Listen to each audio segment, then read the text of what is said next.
আমরা আমাদের মায়ের পেটের ভেতরে এখন যত বড় আছি তত বড়ই ছিলাম, তাই না? কতটুকু ছিলেন? ততটুকু, একেবারে ছোট ছোট্ট ছোট্ট ছোট্ট। বাবার শুক্রাণু মায়ের ডিম্বাণু দুইটা মিলিয়ে মায়ের পেটের ভেতরে আমার অস্তিত্ব দান করলেন কে? কিছুই ছিলাম না আমি। সায়েন্স 1977-এ হাম এন্ড লিয়েন হুপ নামে দুইজন সায়েন্টিস্ট অনুবীক্ষণ যন্ত্র দিয়ে ওরা খুঁজে পেয়েছে যে শুক্রাণুর ভেতরে, স্পার্মের ভেতরে প্রাণের অস্তিত্ব আছে। কিন্তু ১৫০০ বছর আগে এর ভেতরে যে প্রাণ আছে সেটার ঘোষণা কোরআনে দিয়ে দিয়েছে কে? ওভাম এন্ড স্পার্ম দুইটা মিলে হয় জাইগোট, তারপর জাইগোট থেকে হয় এমব্রয়ো, ভ্রূণ। আমি, আপনি, আমরা সবাই ছিলাম ছোট্ট একটা ভ্রূণ, ব্যাঙগাছির মতো।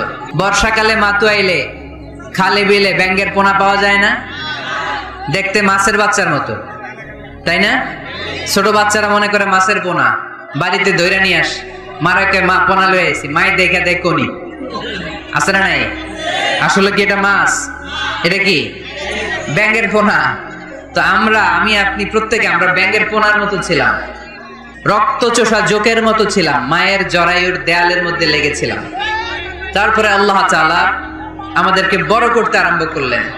এই স্পার্ম ড্রপ থেকে আমরা হলাম ব্লাড ক্লট, রক্তপিণ্ড। সেখান থেকে আমরা হলাম মুদগা, নুতফা, আলাকা, মুদগা, 3 স্টেজ। প্রতি 40 দিন পর পর আমার সাইজ বাড়তে লাগলো। সায়েন্স এটা স্বীকার করেছে যে প্রত্যেক 40 দিন পর বাচ্চার একটা নোটিসেবল ডেভেলপমেন্ট ঘটে। আল্লাহ রাসূল সাল্লাল্লাহু আলাইহি ওয়াসাল্লাম বলেছেন, ইন্না খালকাকুম ইউজমাউ ফি বাতনি উম্মিহি 40 ইয়াওমা। প্রতি 40 দিন পর তোমার মায়ের পেটের ভেতরে তোমার সাইজ একটু বড় করা হয়। চিল্লায় পড়ি আল্লাহু আকবার। তারপরে তুমি নুতফা থাকো, নুতফা থেকে তুমি আলাকা হও, আলাকা থেকে মুদগা, স্টেপ বাই স্টেপ রক্তপিণ্ড। তারপরে আমি হয়ে যাই গোশতপিণ্ড। ওই গোশতের ভেতরে আল্লাহ তাআলা আমার স্কেলিটন দেয়, কঙ্কাল। তারপরে এই কঙ্কালের চারদিক দিয়ে গোশত দিয়ে আমাকে আল্লাহ প্রস্তুত করে। সর্বশেষ এই চামড়ার লেভেল দিয়ে মায়ের পেটে আমাকে ডেকোরেটিং করে কে? ওয়ালাকাদ খালাকনাল ইনসানা মিন সুলালাতিন মিন তিন সুম্মা জাআলনাহু নুতফাতান ফি ক্বারারিন মাকিন ثم خلقنا النطفة علقة فخلقنا العلقة مضغة فخلقنا المضغة عظاما فكسونا العظام لحما ثم أنشأناه خلقا آخر فتبارك الله أحسن الخالقين. পড়েন আল্লাহু আকবার। আল্লাহ বলেন, ছোট্ট নাপাক বীর্য থেকে তোমারে তৈরি করলাম। তুমি ছিলা পানির ফোঁটা, সেখান থেকে বানালাম জমাটবদ্ধ রক্তপিণ্ড, সেখান থেকে গোশতপিণ্ড। ওই গোশতের ভেতরে তোমার কঙ্কাল আমি জুড়ে দিলাম, কঙ্কালের উপরে গোশত দিয়ে প্যাকেট পড়ালাম, সর্বশেষে চামড়া দিয়ে ডেকোরেশন করে দিলাম। ছোট্ট ছিলাম আমরা, একেবারে ছোট্ট, অনেক ছোট্ট। আস্তে আস্তে আমার হাত গজালো, আমার পা গজালো, আমার হেয়ারিং সিস্টেম চালু হলো, আমার রেসপিরেটরি ডাইজেস্টিভ সিস্টেম চালু হলো, আমার স্টোমাক হলো, আমার ব্লাড সার্কুলেশন শুরু হলো, আমার হার্টের 2টা পার্টিশন হলো। আল্লাহ রুহের ফুৎকার দিলেন, আমি মানুষ হয়ে দুনিয়ায় আসলাম। কোন সুবহানাল্লাহ। 2টা পার্টিশন করে দিলেন। আর এই পাম্প মেশিন আমার মায়ের পেটের ভেতরেই চালু করে দিলেন কে? এক মুহূর্তের জন্য যদি এই পাম্প মেশিনটা বন্ধ হয়ে যায়, মুহূর্তে আমার ঠুস বানায় দিবে কে? রুহুর ফুৎকার যখন মায়ের পেটে দিলেন, হার্টবিট চালু হয়ে গেল, অলিন্দ নিলয়। বাংলায় কি বলে? ইংরেজিতে সিস্টলিক এন্ড ডায়াস্টলিক। ধপ ধপ ধপ করে আমার এই হার্টের পার্টিশন থেকে ধপ ধপ করে আমি যে পৃথিবীতে এসেছি এটা জানান দিল কে? এই প্রক্রিয়ায় আল্লাহ আমারে বানালেন। এই যে এতগুলো মাস মায়ের পেটের ভেতরে ছিলাম, পৃথিবীর কেউ আমারে খাবার দিতে পারছে? চিকিৎসা করতে পারছে? যে আমারে খাবার দিলেন, অক্সিজেন দিলেন, নাম কি? আল্লাহ। 7 মাস আল্লাহ বললেন, ফি যুলুমাতিন সালাস, 3টা প্যাকেটের ভিতরে তুমি ছিলা। কোরআন বলে কয়টা প্যাকেট? জোরে বলেন, সবাই বলেন কয়টা? কোরআনের ভাষ্য মতে 3টা প্যাকেট, মডার্ন সায়েন্সও তাই বলেছে। 3টা প্যাকেট। প্রথম প্যাকেটের নাম প্লাসেন্টা, ইংরেজিতে বলে প্লাসেন্টা। এটা হচ্ছে ফুল। বাচ্চা বেরো আর কিছুক্ষণ পরে মায়ের জরায়ের ওখান থেকে একটা ফুল বেরিয়ে আসে। এইটার প্যাকেটে ছিলাম। প্যাকেট বানাইছিল কে? 2 নম্বর প্যাকেটের নাম ওম, মায়ের জরায়ু, জরায়ের প্যাকেটের ভিতরে ছিলাম। 3 নম্বর হচ্ছে আমার মায়ের পেট, হার বেলি, এই পেটের প্যাকেট। 3টা প্যাকেটের ভিতরে ফি করারিন মাকিন, গোপনতম প্রকোষ্ঠে আমাকে মায়ের পেটের ভেতর থেকে পৃথিবীতে বের করে দিল কে? কত ক্ষুদ্র ছিলাম, সেখানে আমি বিজয়ী হয়েছি, ঠিক কিনা? এই যে লাম, তারা প্রমাণ করেছে যে অণুবীক্ষণ যন্ত্র দিয়ে তারা দেখেছে 1 ফোঁটা বীর্যের ভেতরে 20 কোটি শুক্রাণু যদি না থাকে, তাহলে ওই ফোঁটা শুক্রাণু থেকে মায়ের গর্ভে কোনো সন্তান জন্ম লাভ করে না। কয় কোটি? আমি ওই 20 কোটি শুক্রাণুর একটা, আপনি ওই 20 কোটি শুক্রাণুর একটা, ঠিক কিনা? তার মানে মহা একটা যুদ্ধ হয়েছিল তখন ডিম্বাণুর ভেতরে আঘাত করার জন্য। সেই যুদ্ধে 19,99,99,999 শুক্রাণুকে পেছনে ফেলে ওই খেলায় চ্যাম্পিয়ন হয়েছিলাম আমি। চিল্লায় বলেন ঠিক কিনা? ওই দিন মায়ের পেটে যে আমার অস্তিত্বের জানান আমি দিয়েছিলাম, তখন আমার হাত ছিল নাকি? পা ছিল? দাদা ছিল? দাদি ছিল? টাকা ছিল? ব্যাংক ব্যালেন্স ছিল? কিছুই ছিল না। তখন আমি বিজয়ী হয়েছি। তখনও যখন আমি বিজয় লাভ করতে পেরেছি, এই দুনিয়ার বুকে এসেও আমাদের বিজয় কেউ ঠেকায় রাখতে পারবে না। চিল্লায় বলেন ঠিক কিনা? কাজে কোনো লজ্জা আছে? শ্রমে কোনো লজ্জা আছে? চাকরি ব্যবসায় কোনো লজ্জা আছে? লজ্জা অলসতায়। কোরআন আমাদেরকে বলল, রাব্বুল আলামিন ইরশাদ করেছেন, মানুষ কি মনে করেছে নাকি কিয়ামতের দিন তাকে জমিন থেকে উঠাতে আমি আল্লাহর কষ্ট হয়ে যাবে? না না, শুধু তাকে উঠানোটাই আমার জন্য ব্যাপার না, তাকে তো আমি উঠাবো তার হাতের আঙ্গুলের ফিঙ্গারপ্রিন্ট গুলো সহ উঠাবো। সুবহানাল্লাহ। নুসাউইয়া বানানা, বানান মানে আঙ্গুলের এই টিপ, এটার ইংরেজিতে কি বলে? টিপ বা প্রিন্ট, ফিঙ্গার টিপ বা ফিঙ্গারপ্রিন্ট। যারা সিগনেচার করতে জানে না তারা কি দেয়? টিপ সই দেয় কি দেয় না? 1880 সালের আগে মানুষ জানতোই না এখানে যে টিপ আছে একটা, আমার এই আঙ্গুলের ফিঙ্গারপ্রিন্টের সাথে এইটা মিলে না, এটার সাথে এটা মিলে না, এটার সাথে এটা না, এটার সাথে এটা না, এটার সাথে আবার এটা মিলে না, হাতের গুলার সাথে আবার পায়ের গুলা মিলে না। 1880 সালে ফ্রান্সের একজন সায়েন্টিস্ট নাম ফ্রান্সিস গ্যালটন, উনি আবিষ্কার করেছেন যে মানুষের হাতে রেখা আছে, এটাকে বলে ফিঙ্গারপ্রিন্ট। একটা রেখার সাথে আরেকটা রেখার কোনো মিল নাই। আবার পায়ের যে রেখা, এটাকে আবার ফিঙ্গারপ্রিন্ট বলে না, ওটার বলে ফুটপ্রিন্ট। ওটার কি বলে? শ্রীলঙ্কায় একটা পাহাড় আছে, তো ওরা বলে ওইখানে আদম আলাইহিস সালামের ফুটপ্রিন্ট আছে, পায়ের ছাপ। এটা সত্যি কি মিথ্যা আমরা জানি না, ইতিহাসে পাওয়া যায়। তবে সত্য যে তথ্যটা আমরা জানি, কাবা ঘরের পাশে সাইয়েদনা ইব্রাহিম আলাইহিস সালামের ফুটপ্রিন্ট সংরক্ষণ করে রেখেছেন কে? ওয়াত্তাখিযু মিন মাকামি ইব্রাহিম মুসাল্লা। সাইয়েদনা ইব্রাহিম ওই পাথরের উপর দাঁড়িয়ে কাবা ঘর নির্মাণ করতেন। যতটুকু ওঠা লাগতো এসকালেটরের মতো, লিফটের মতো উপরে উঠে যেত। আবার নিচে নামার দরকার হলে মুহূর্তের মধ্যে এসকালেটরের মতো ওই পাথরটা নিচে নেমে যেত। চিল্লায় পড়ি সুবহানাল্লাহ। আবার প্রাণীদের সংখ্যা শনাক্তকরণের জন্য এই ফুটপ্রিন্ট লাগে। যেমন সুন্দরবনে বা অ্যামাজন জঙ্গলে বাঘ কয়টা আছে গুনতে হবে, বাঘ শুমারি হয়। আমাদের হয় আদমশুমারি, আমাদের কি হয়? আর আমাদের সুন্দরবনে কি হয়? বাঘ শুমারি। তো বাঘ গুনবে কিভাবে? কাছে যে এমনি গুনবে, বাঘ মামা 1, বাঘ মামা 2, বাঘ মামা 3, আর বাঘ আপনারা ছেড়ে দিবে নাকি? এমনি গনে? ওখানে আসলে বাঘ মামার কাছে যাওয়া যায় না, তাহলে খবর আছে। ওখানে বাঘের পায়ের ছাপ দেখে বাঘ শুমারি হয়, কারণ একটা বাঘের পায়ের ছাপের সাথে আরেকটা বাঘের পায়ের ছাপের কোনো মিল না। কারিগরটার নাম কি? ফ্রান্সিস গ্যালটন 1880 সালে আবিষ্কার করলেন যে একটার সাথে আরেকটার মিল নেই। 1880 সালের আগে পৃথিবীর কেউই জানতো না এই জায়গায় এই কারিশমা আছে। কেউ জানতো? কিন্তু 1400 বছর আগে কোরআনের মধ্যে বলে দিয়েছে কে? আয়াহসাবুল ইনসানু আল্লান নাজমা'a 'idama বালা কাদিরিনা আলা আন নুসাউইয়া বানানা মানুষ কি মনে করেছে নাকি মানুষ মরে যাবে, হাড় গোড় পচে যাবে, তারে আমি উঠাতে পারবো না? আর তোরে তো আমি উঠাবোই, তোর ফিঙ্গারপ্রিন্ট সহকারে উঠাইয়া দেব। এখন সব জায়গায় এটা লাগে। সিম যারা কিনতে যান, সিম, গ্রামীণের সিম কিনতে গেলে লাগে না? এটাকে বলে বায়োমেট্রিক অথেন্টিকেশন। সিম কিনতে লাগে, ইমিগ্রেশন পাস করবেন ফিঙ্গারপ্রিন্ট লাগে, এম্বাসিতে লাগে। তাহলে ফিঙ্গারপ্রিন্টের ব্যাপারে সায়েন্স যা বলেছে আর কোরআন যা বলেছে কোনো অমিল আছে? নাই।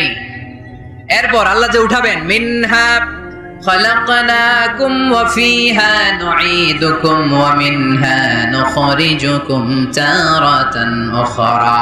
মাটি থেকে বানালাম, মাটি থেকে তোমাদেরকে তৈরি করলাম, মাটির কবরে তোমাদেরকে শুইয়ে দিলাম, আবার মাটির কবর থেকে হাসরের মাঠে আমাদেরকে তুলে ফেলবেন কে?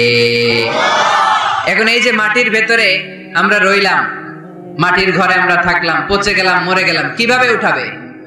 আল্লাহ রাসূল সাল্লাল্লাহু আলাইহি ওয়াসাল্লাম বললেন কিভাবে তোমাদেরকে উঠাবে শোনো। মজার ঘটনা, খেয়াল করে শুনেন।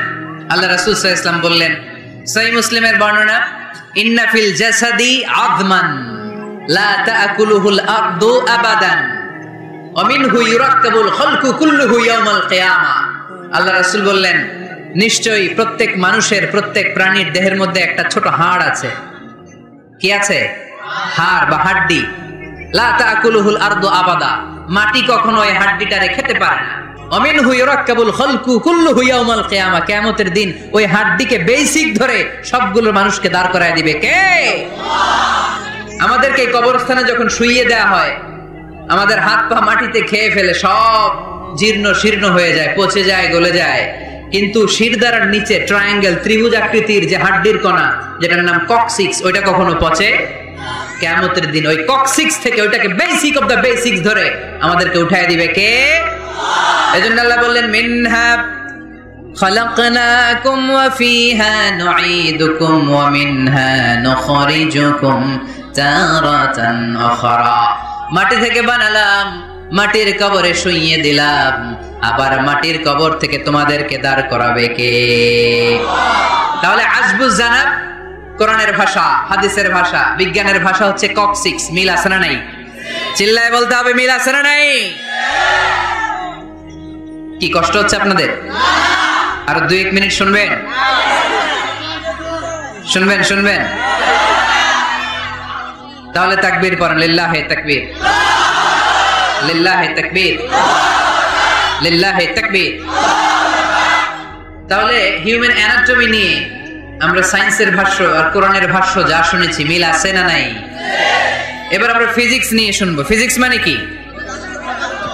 পদার্থবিদ্যা। পদার্থের অনেক গুরুত্বপূর্ণ একটা এলিমেন্ট হচ্ছে লোহা। লোহা চিনি আমরা। এই মাইকে লোহা আছে না নাই? লোহা ছাড়া মাইক বানানো যায়, বাড়ি বানানো যায়, গাড়ি বানানো যায়, ক্যামেরা বানানো যায়, মোবাইল বানানো যায়, প্লেন বানানো যায়, কম্পিউটার বানানো যায়। লোহা ছাড়া কিছুই হয় না, ঠিক কিনা? যেহেতু লোহা ছাড়া কিছুই হয় না, এই জন্য লোহার নামে আল্লাহ কোরআন একটা সূরাই দিয়ে দিলেন। সুবহানাল্লাহ বাড়িতে গিয়ে বলেন ওই সূরাটার নাম, আরো জোরে মাশাআল্লাহ, আল হাদিদ।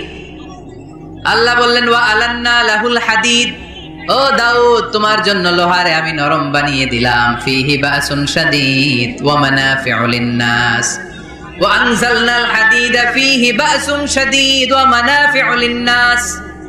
আমি লোহাকে আকাশ থেকে নাজিল করলাম, লোহার ভেতরে রয়েছে অনেক শক্তি, মানাফিউ লিন-নাস, মানুষের জন্য উপকার। এই লোহা দিয়ে নানান ধরনের জিনিস বানানোর কৌশল আমাদেরকে শিখালো কে? হাদিদ মানে লোহা। হাদিদ মানে কি? লোহা। আল্লাহ বললেন, খেয়াল করে শুনেন, সূরার নাম হাদিদ, লোহা। ওয়া আনজালনাল হাদিদ, লোহাকে আমি নাজিল করেছি। এই আয়াত থেকে বোঝা গেল লোহা পৃথিবীর উপাদান না। চাচা, ওয়া আনজালনাল হাদিদ, লোহাকে আমি নাজিল করেছি। আকাশ থেকে বৃষ্টি নাজিল করে কে? এই কোরআনকে নাজিল করছে কে? নাজিল কি উপরের থেকে হয় না নিচ থেকে? তার মানে ওয়া আনজালনাল হাদিদ, লোহাকেও আল্লাহ এইভাবে নাজিল করছে। কোরআন যেমনি উপর থেকে নিচে, ফ্রম আপ টু ডাউন, বৃষ্টি যেমনি উপর থেকে নিচে, তেমনি লোহাকে উপর থেকে নিচে নাজিল করেছে কে? কোরআনের পাহাড়গুলোরে পেরেকের মতো জমিনে ঢুকিয়ে দিয়েছি। সুবহানাল্লাহ। তাহলে পাহাড়কে আল্লাহ তাআলা পেরেকের সাথে তুলনা করলেন। কিসের সাথে? পেরেক চিনেন? সবাই চিনেন? কি করে পেরেক দিয়ে? কাঠের ভিতরে ঢুকে না, দেয়ালে ঢুকে। তাহলে আল্লাহ পাহাড়গুলোর বললেন পেরেক। আচ্ছা, পেরেক যখন আমরা কাঠের ভিতরে ঢুকাই, পুরো পেরেকটা কাঠের ভিতরে ঢুকে যায়, উপরে শুধু কি থাকে? মাথাটা থাকে, ঠিক কিনা? তার মানে আমরা যে পাহাড় দেখতে পাচ্ছি এটা পাহাড়ের মাথা। পুরো পেরেক যেমনি কাঠের ভিতরে, পুরো পাহাড়টা আছে মাটির ভিতরে। চিল্লায় পড়ি আল্লাহু আকবার। জমিনে আমরা দৃশ্যমান এই পৃথিবীতে খালি চোখে যে পাহাড় দেখতে পাই, এটা আসল পাহাড় না, এটা পাহাড়ের মাথা। যেমনি পেরেক যখন কাঠের ভিতরে ঢুকে দেই, পুরো পেরেকটা কাঠের ভিতরে ঢুকে যায় কি যায় না? পেরেক নিয়ে যখন আমি হাতুড়ি দিয়ে মারলাম, পুরো পেরেকটা কই যায়? কাঠের ভিতরে, তাই না? তার মানে খালি চোখে যে পাহাড় দেখি, এটা পেরেকের মাথা যেমনি একটু দেখা যায়, এটা পাহাড়ের মাথা। আসল পাহাড় মাটির ভেতরে, উপরে যদ্দূর দেখা যায় তার কমসে কম 10 গুণ পাহাড় মাটির ভিতরে রেখে দিয়েছে কে? এজন্য আল্লাহ উপমাটা, মেটাফরিকটা এইভাবে দিলেন, ওয়াজআলনাল জিবালা আওতাদা। এই পাহাড়কে, মাউন্ট এভারেস্টকে, আলাস্কা পর্বতমালাকে, আলপস পর্বতমালাকে, এই গারো পাহাড়কে, এই কেওক্রাডাঙ্গার তাজিংডং বিজয়কে আমি পাহাড়ের মতো জমিনের মধ্যে গেড়ে দিয়েছে। চিল্লায় পড়বো সুবহানাল্লাহ। আবার আল্লাহ বললেন, ওয়ামিনাল জিবালি জুদাদুম বিদু ওয়া হুমরুম মুখতালিফুন আলওয়ানুহা ওয়া গরাবিবু সুদ। পাহাড়ের মধ্যে কোন পাহাড় আমি বানিয়েছি ধবধবে শুভ্র সাদা, কোন পাহাড় আমি বানিয়েছি রক্তিম লাল, কোন পাহাড় আমি বানিয়েছি কুচকুচে কালো। 3 কালারের পাহাড়। কয় কালারের? মৌলিক ভাবে ধবধবে শুভ্র সাদা পাহাড়, অথবা রক্তিম লাল পাহাড়, অথবা কুচকুচে কালো পাহাড়। আপনি পৃথিবীর পাহাড়গুলো নিয়ে যদি গবেষণা করেন, বিভিন্ন রঙের পাহাড় আপনি দেখবেন। আমি তো পৃথিবীর অনেক জায়গায় পাহাড় দেখেছি। মিশরে আমি তুর পাহাড়ের চূড়ায় উঠেছি। ওখানে যেখানে মুসা আলাইহিস সালামের কাছে আল্লাহ নূরের তাজাল্লি দিয়ে ফোকাস করেছেন, পাহাড়টার নাম তুর পাহাড়। 2 বার আমি উঠেছি এটার চূড়ায়। উঠতে আমার অনেক কষ্ট হয়েছে। ওখানে উঠে ফজরের সালাত পড়ে আমি খেয়াল করে দেখলাম তুর পাহাড়ের আশেপাশের পাহাড়গুলো কোনোটা খয়েরি, কোনোটা কালো, কোনোটা লাল, কোনোটা ধূসর। আল্লাহু আকবার। এক এক পাহাড়কে এক এক রং দিয়ে তৈরি করলো কে? পৃথিবীতে চায়না নামে একটা দেশ আছে না? চায়না একটা শহর আছে গানজু। কি নাম? আজকে যে গুগল করবা, the Gansu city located in China, চায়নাতে অবস্থিত গানজু শহরে একটা পাহাড় আছে। এই পাহাড়ের নাম রেইনবো মাউন্টেন। কি নাম? মানে রংধনুর পাহাড়। রংধনুর কয় রং? সবাই কন, আরো জোরে। 7 রং না? আমরা ছোটবেলায় মুখস্থ করতাম, বেনিয়া সহকলা, বেনিয়া সহকলা। এই 7 রঙের পাহাড় ওখানে দেখা যায়। এক জায়গায় 7 রঙের পাহাড়। সুবহানাল্লাহ কইতে পারলেন না? মজা করে। বানালো কে? আল্লাহ দিলেন। পৃথিবী সৃষ্টি করার পরে পৃথিবী কাঁপে, আল্লাহ পাথর দিয়ে পেরেক মারলেন, পৃথিবী আর কাঁপে না। সুবহানাল্লাহ কর। ফেরেশতারা দেখে তো অবাক। ফেরেশতারা বলে, আল্লাহ পাহাড়ের এত শক্তি, পাহাড় গেড়ে দিলেন পৃথিবীতে, আর পৃথিবী কাঁপে না। হাল মিন খালকিকা আশাদ্দু মিনাল জিবাল। আল্লাহ আপনার সৃষ্টির মধ্যে পাহাড়ের চেয়ে শক্তিশালী কি কিছু আছে? আল্লাহ বললেন, না, আছে। আল হাদিদ, লোহা। লোহা পাহাড়ের চেয়ে শক্তিশালী, কারণ লোহা পাহাড়ে মারলে পাহাড় ভেঙে যায়, ঠিক কিনা? ফেরেশতারা আরো অবাক, লোহা এত শক্তিশালী? হাল মিন খালকিকা আশাদ্দু মিনাল হাদিদ। আল্লাহ, তাহলে লোহার চেয়ে শক্তিশালী মনে কিছু নাই? আছে। আল্লাহ বললেন, না, আছে। আন্নার, আগুন। কারণ আগুনের মধ্যে লোহা ফেলে দিলে লোহা গলে যায়, ঠিক কিনা? ফেরেশতারা তো আরো অবাক। ফেরেশতারা বলে, তাই নাকি? আগুন এত শক্তিশালী, তো হাল মিন খালকিকা আশাদ্দু মিনান নার। আল্লাহ, আপনার সৃষ্টিতে আগুনের চেয়ে শক্তিশালী কিছু আছে? আল্লাহ বলে, আছে। আলমা, পানি। কারণ আগুনের মধ্যে পানি ঢাললে আগুন পাওয়া যায়। ফেরেশতারা তো এবার আরো অবাক, পানি এত শক্তিশালী, ওই পানি ঘট ঘট ঘট ঘট করে আমরা খাই, এত শক্তিশালী আল্লাহ। হাল মিন খালকিকা আশাদ্দু মিনাল মা। আপনার সৃষ্টিকুলের মধ্যে পানির চাইতে শক্তিশালী কি কিছু আছে? আল্লাহ বলে, আছে। সেটা আবার কি? আল্লাহ বলে, আর রিহ, বাতাস। বাতাস যখন সাগরের পানির মধ্যে উচ্ছ্বাস মারে, তখন এটা জলোচ্ছ্বাস হয়ে যায়, ঠিক কিনা? বাতাসের ধাক্কায় পানি জলোচ্ছ্বাস হয়ে এক জায়গা থেকে আরেক জায়গায় যায়। আল্লাহ বললেন, পানির চাইতেও শক্তিশালী সৃষ্টি আমার আছে, ওইটার নাম বাতাস। ফেরেশতারা অবাক হয়ে আবার জিজ্ঞেস করে, আল্লাহ আপনার সৃষ্টিকুলের মধ্যে বাতাসের চাইতেও শক্তিশালী কিছু আছে কিনা বলেন। আল্লাহ বললেন আছে, বাতাসের চাইতেও শক্তিশালী হলো আমার আশরাফুল মাখলুকাত মানুষ। মানুষ শক্তিশালী ওই মানুষ যে মানুষ গোপনে দান করে। গোপনে আল্লাকা সিররুন ইনদাল্লাহ বাইনাকা আনতা ওয়া বাইনাল্লাহ আল্লাকা সাদাকাতুন তাখফা লা ইয়ালামুহা ইল্লাল্লাহ আল্লাকা সিররুন ইনদাল্লাহ বাইনাকা আনতা ওয়া বাইনাল্লাহ আল্লাকা সাদাকাতুন তাখফা লা ইয়ালামুহা ইল্লাল্লাহ। পড়তে হবে আল্লাহু আকবার। গোপন দান যিনি করে তিনি সবচাইতে শক্তিশালী, ঠিক কি না? আল্লাহ সাগরের পানিগুলোরে তারায় মেঘ বানায়, আকাশে নেয়, বৃষ্টি নাজিল করে। এটাকে বলে, সায়েন্স এটার নাম দিয়েছে ওয়াটার সাইকেল বা হাইড্রোলজিক্যাল সাইকেল। এটাই আল্লাহ কোরআনে এইভাবে বলেছে, আলাম তারান্নাল্লাহ ইউসজি সাহাবা। তোমরা কি দেখো না সূর্যের তাপে বাষ্প হয়ে গ্যাস হয়ে পানিগুলো উপরে ওঠে। যারা বিমান দিয়ে ফ্লাই করেন তারা বিমানের জানলার পাশে সিট পেলে দেখেন নাই কিভাবে মেঘমালাগুলো বিমানের সাথে খেলা করে? এগুলো তৈরি করছে কে? তার মানে কোরআন যা বললো বিজ্ঞান তাই বলে। সানশাইন, সূর্যের প্রখর তাপে পানিগুলো বাষ্প হয়ে উপরে যায়, ঘনীভূত হয়, কন্ডেনসেশন, কন্ডেন্সড হয়, ঘনীভূত হয়, মেঘমালা হয়। ওই মেঘ থেকে ঝিরি ঝিরি ঝিরি ঝিরি বৃষ্টি নাজিল করে কে? আমাদের ফসল খেতে গরু যদি খাইতে আসে আমরা তারাই না? আল্লাহ কয়, তুই তোর ফসল ক্ষেত বাঁচানোর জন্য গরু তারাস, আমি তো আকাশে মেঘ তারাই। তোর এখান থেকে যে ফসল আসে, এখানে ফসল উৎপাদনের জন্য পরিশ্রম তুই একা করস নাই, আমারও পরিশ্রম আছে। তুই দুনিয়ার জমিনে ছাগল তাড়িয়ে দিস, আমি আল্লাহর আদেশে আকাশের মেঘগুলো আমি তাড়িয়ে তোর ক্ষেতের উপরে, ফসল ক্ষেতের উপরে নিয়ে বৃষ্টি নাজিল করে আমি সবুজ শ্যামল ফসল ক্ষেত দিয়েছি। তার মানে সায়েন্স যা বলেছে আর বিজ্ঞান যা বলেছে মিল আছে না নাই? আকাশে মেঘমালা দেখলে বিষ্ণু ইসা ইসলাম ভয় পেয়ে যেতেন, দোয়া পড়তেন, আল্লাহুম্মা সাইয়িবান নাফিআ, আল্লাহ উপকারী বৃষ্টি দেন। বৃষ্টি দেখলে, মেঘ দেখলে আল্লাহ রাসূল পেরেশান, একবার ঘরের ভিতরে আরেকবার বাইরে, একবার ভিতরে আরেকবার বাইরে। আম্মা জান বলতেন, ইয়া রাসূলুল্লাহ আকাশে মেঘ দেখলে আপনি পেরেশান হন কেন? আল্লাহ রাসূল কেঁদে কেঁদে বলতেন, আয়েশা আমি জানি না এই বৃষ্টি আর তুফান থেকে মদিনায় সজীব শ্যামল ঘাস লতা পাতা জন্মাবে, নাকি এর মধ্যে থেকে বজ্রপাত এসে আমাদের পাপের কারণে আল্লাহ মদিনাটারে জ্বালিয়ে দিবে, আমি জানি না। আমরাও যে আকাশে মেঘমালা দেখি, আমরা কি জানি এটা কি রহমতের মেঘ না আযাবের মেঘ? জানি আমরা। তারপরও বৃষ্টি আসলে আমাদের গান আছে না নাই? বৃষ্টি আসলে দেখবেন গান লাগায় দেয়। বৃষ্টি পরে টাপুর টুপুর, ওই কয় পায়ে দিয়ে শোনার নুপুর, সব মুখস্থ। এগুলো করা যাবে না। বৃষ্টি দেখলে দোয়া পড়তে হবে, আল্লাহুম্মা সাইয়িবান নাফিআ, আল্লাহুম্মা আসকিনা গাইসান মুগীসান মারিআন নাফিআন গায়রা দার আজিলান গায়রা আজিল।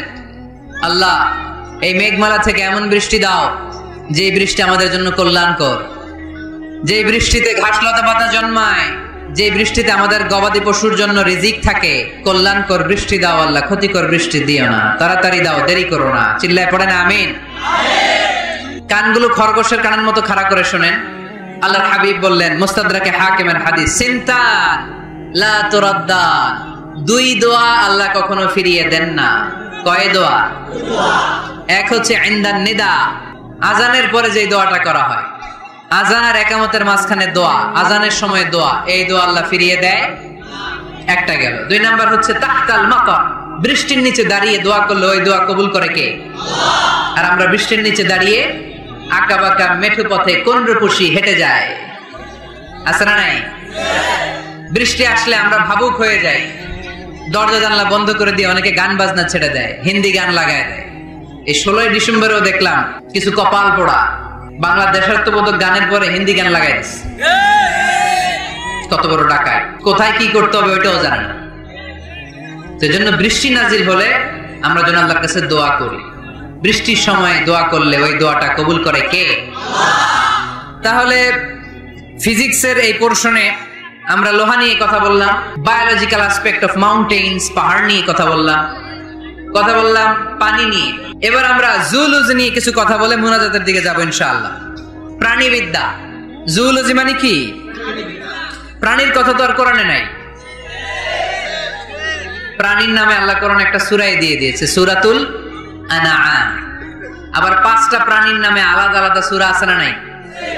সূরাতুল বাকারা, বাকারা মানে সূরাতুল ফিল, ফিল মানে সূরাতুন নামাল, নামাল মানে পিঁপড়া, সূরাতুন নাহাল, নাহাল মানে মৌমাছি, সূরাতুল আনকাবুত, আনকাবুত মানে মাকড়সা। আবার আল্লাহ বললেন ওয়া ইন্না লাকুম ফিল আনআমি লা'iবরাতান নুসকিকুম মিম্মা ফি বুতুনিহি মিন বাইনি ফারথিন ওয়া দামিন লাবানান খালিসান সাইগান লিশ-শারিবিন।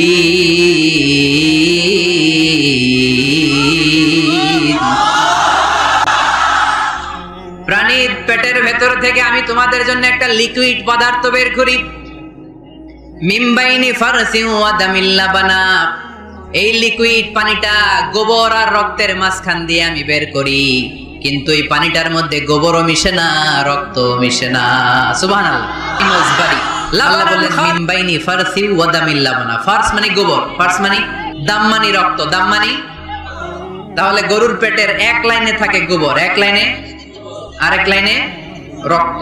গোবরও নাপাক, রক্ত, গোবর খাওয়া হারাম, রক্ত খাওয়া।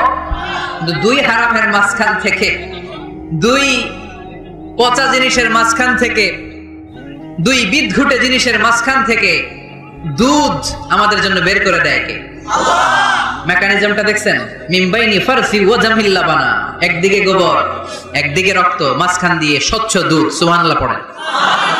এই দুধ এমন একটা খাবার, এটা খেয়ে হজম করতে পারলে আজীবন বেঁচে যাবে। নিউট্রিশনের যে ইনগ্রেডিয়েন্টস আছে 6টা, পুষ্টি উপাদান 6টাই আছে দুধে। এজন্য আল্লাহ রাসূল সাল্লাল্লাহু আলাইহি ওয়াসাল্লাম দুধ বড্ড পছন্দ করতেন, আর বলতেন আলাইকুম বিআলবানিল বাকার, তোমরা গরুর দুধ খেও, ফাইন্নাহা তুরাম্মু মিনাল আশজার, কেননা গরুর দুধ এটা ঘাস লতা পাতার নির্যাস। গরু কি খায়? ফাস্ট ফুড খায় না? গরু বার্গার খায় না? ফ্রেঞ্চ ফ্রাইজ খায় না? টিক্কা খায় না? চিকেন কাবাব? গরু কি খায়? এই ঘাস খাবেন, মানে শাকসবজি খাবেন। গরু ঘাস খায়, এজন্য গরুর পেট থেকে দুধ বের করে দেয় কে? আলাইকুম বিআলবানিল বাকার, তোমরা গরুর দুধ খেও। কত বড় ডাক্তার ছিলেন বিশ্বনবী মুহাম্মদ সাল্লাল্লাহু আহমদ, বড় বিশ্বস্ত, বিশ্বস্ত ডাক্তার। যেটা খাইতে বলছে ওটা খাইলে কোনো রোগ হবে?